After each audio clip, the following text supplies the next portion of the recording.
फिर से nursing academy के यूट्यूब ऑफिशियल चैनल पर आज की बात करने वाले हम नर्सिंग का एक और टॉपिक जिसका नाम है ऊतक कितने प्रकार के होते हैं, गैस्ट्रिक रस क्या होता है, पलिया क्या होता है, स्टोमस क्या होता है, हृदय क्या होता है। इस सारे टॉपिक का हम डिस्क्रिप्शन करने वाले हैं। तो चलो करते हैं वीडियो को शुरू।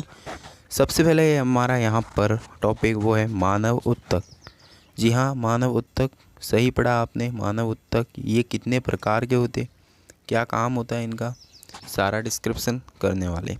सबसे पहले यहाँ पर हमारा मानव ऊतक कितने प्रकार का होता है, क्या काम करता है, पूरा यहाँ पर पढ़ने वाले हैं।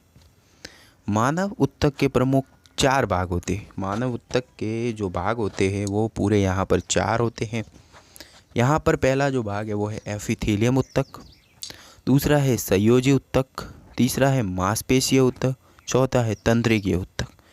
क्या काम है तंत्रिकीय ऊतक का? तंत्रिकीय ऊतक कोशिकाओं से निर्मित होता है। ये कोशिकाओं से निर्मित होता है। इसके भी अब 2 भाग होते हैं, न्यूरॉन, न्यूरोग्लिया। अब इसके अंदर आता है हमारा वापस तंत्रिका। तंत्रिका को पढ़ते। तंत्रिका कोशिका पूरे शरीर में, तंत्रिका कोशिका पूरे शरीर में ऊतकों से सूचना प्राप्ति तथा संचरण का कार्य की संरचना के कार्य करती है। अब इनके भी संरचना के प्रमुख भाग होते हैं डेंड्रोइड कोशिकाएं और एक्सॉन। कौन कौन से? डेंड्रोइड कोशिकाएं और एक्सॉन। अब बात करते हैं डेंड्रोइड की।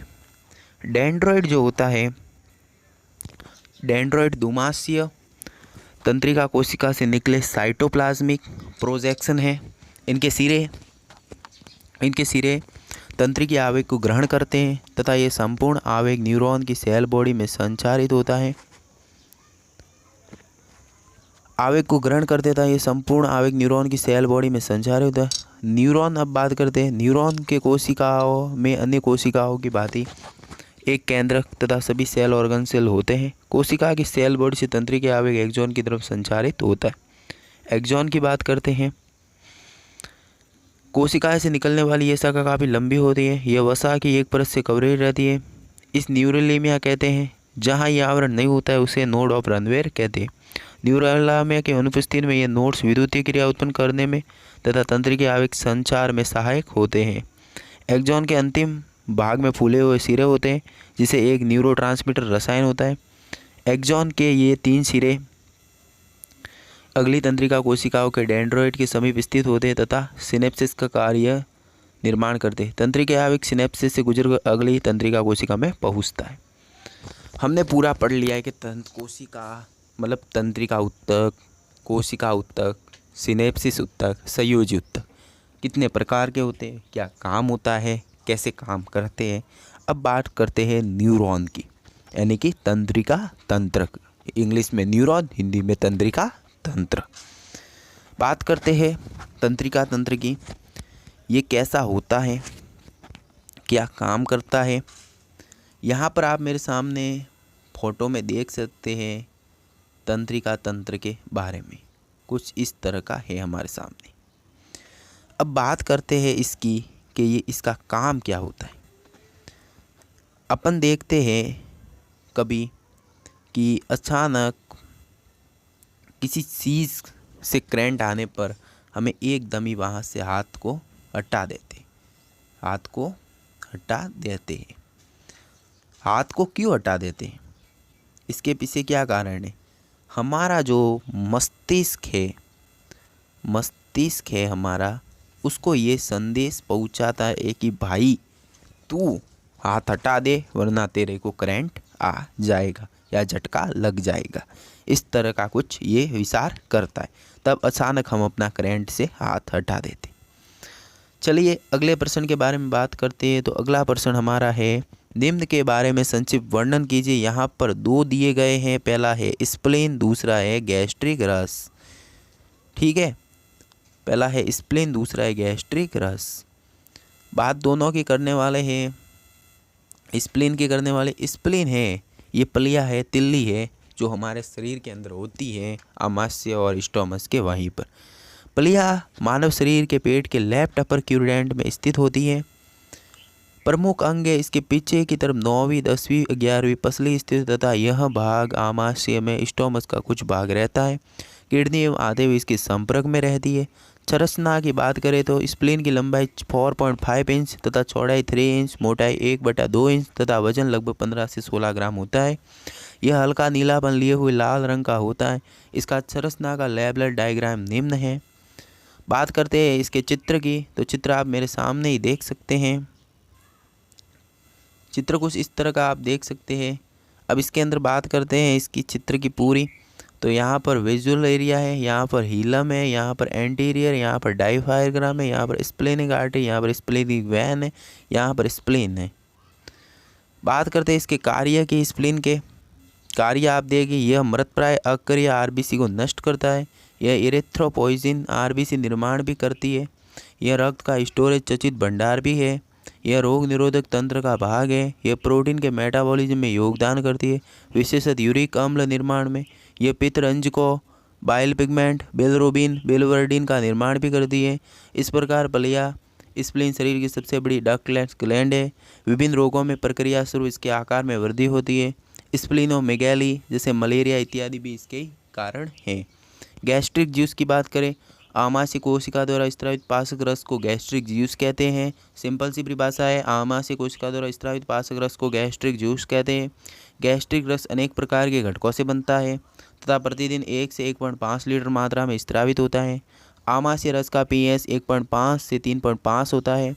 घटक की बात करें, जल गैस्ट्रिक ग्रंथियों द्वारा स्त्रावित है, लवण गैस्ट्रिक ग्रंथियों द्वारा स्त्रावित है, म्यूकस गोलब्लैडर सेल द्वारा स्त्रावित है, HCl पेरिएंटल सेल ऑक्सीनेटिक सेल द्वारा स्त्रावित है, इनक्रीज फैक्टर गैस्ट्रिक ग्रंथियों द्वारा स्त्रावित है, पेप्सिनोजन सीप सेल द्वारा स्त्रावित है। कार्य की बात करें, कार्य की यहाँ पर बात सुन लीजिए।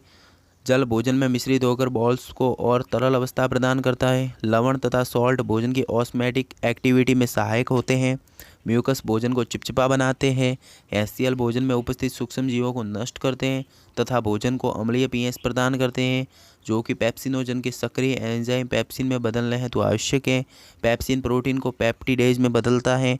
श्लेष्मा HCl द्वारा आमाशय दीवार को क्षतिग्रस्त होने से बचाता है। श्लेष्मा HCl द्वारा आमाशय दीवार को क्षतिग्रस्त होने से बचाता है। इंस्टरस्टल फैक्टर विटामिन B12 के अवशोषण में सहायता करता है।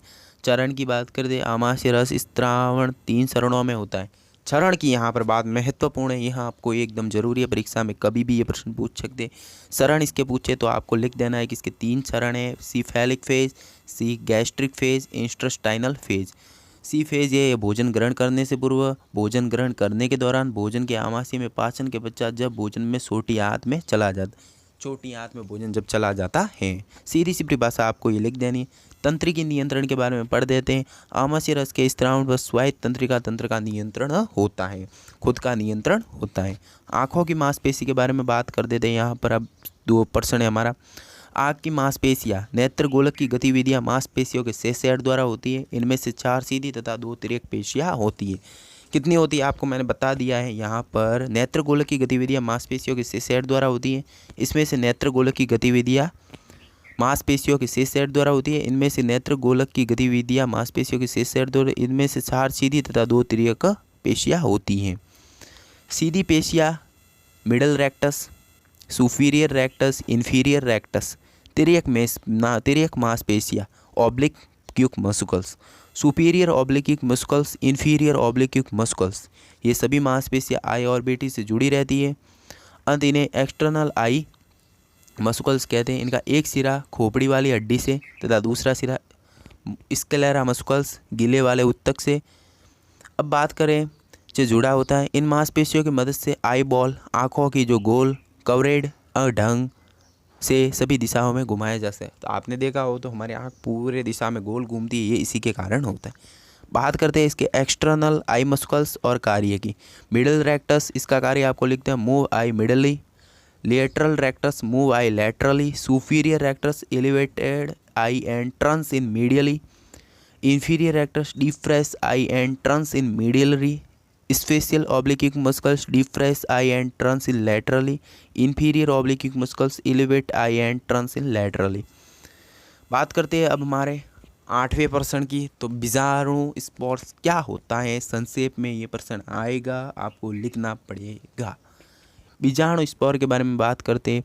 बीजाणु स्पोर, स्पोर बीजाणु सूक्ष्म जीवों के स्पोर मोटी भित्ति वाले एवं टॉप शीट दाब के प्रति अत्यधिक रेसिस्टेंट कोशिकाएं हैं जो विपरीत परिस्थितियों में लेटेंट रहती है तथा अनुकूल परिस्थितियों में पुनः सक्रिय हो जाती है। सूक्ष्म जीवों के कुछ जीवाणु बैक्टीरिया तथा कवक स्पोर का निर्माण करते हैं। जीवाणु द्वारा निर्मित स्पोर बैक्टीरियल स्पोर जीवाणु को जीवन चक्र के ड्यूरामेट स्टेज हैं जो कि उन्हें अनफेवरेबल कंडीशन में सर्वाइव करने में मदद करते हैं। इनके प्रकार है एंडोस्पोर, मायोस्पोर तथा सिस्ट। जीवाणु जो स्पोर बनाते हैं anthrax, bacillus, Clostridium. Fungus spore की बात करें, कवक की प्रजातियाँ स्पोर बनाती है जो कि उन्हें सूटेबल कंडीशन में पुनः प्रजनन में मदद करते हैं। फंगस स्पोर के उदाहरण जू स्पोर, कोनिडिया स्पोर, गनोस्पोर, स्पोर यानी जियो स्पोर। चित्र आप मेरे सामने देख सकते हैं स्पोर का, या आप मेरे सामने चित्र देख सकते हैं, पूरा यहाँ पर लिखा हुआ है, या आप मेरे सामने देख सकते हैं यहाँ पर। बात करते हैं धमनी और शिरा की। धमनी और शिरा में क्या अंतर है? धमनी और शिरा ये वे रक्त वाहिनियाँ हैं जो रक्त को हृदय से विभिन्न अंगों की ओर ले जाती है। शिराएँ वे रुधिर वाहिनियाँ हैं जो रक्त को विभिन्न अंगों से हृदय की तरफ ले जाती है। पल्मोनरी धमनी के अतिरिक्त सभी धमनियों में शुद्ध रक्त प्रवाहित होता है। पल्मोनरी शिराओं के अलावा अन्य सभी वेंस में अशुद्ध रक्त प्रवाहित होता है। धमनियों की दीवारें मोटी तथा लचीली होती हैं, इनकी दीवारें पतली तथा कम लचीली होती हैं। धमनियों का भीतरी व्यास कम होता है, इनका भीतरी व्यास अधिक होता है। इनमें कपाट नहीं होते हैं, इनमें जगह जगह कपाट होते हैं। इनका रंग गुलाबी सूखा लाल होता है, इनका रंग नीला या बैंगनी होता है।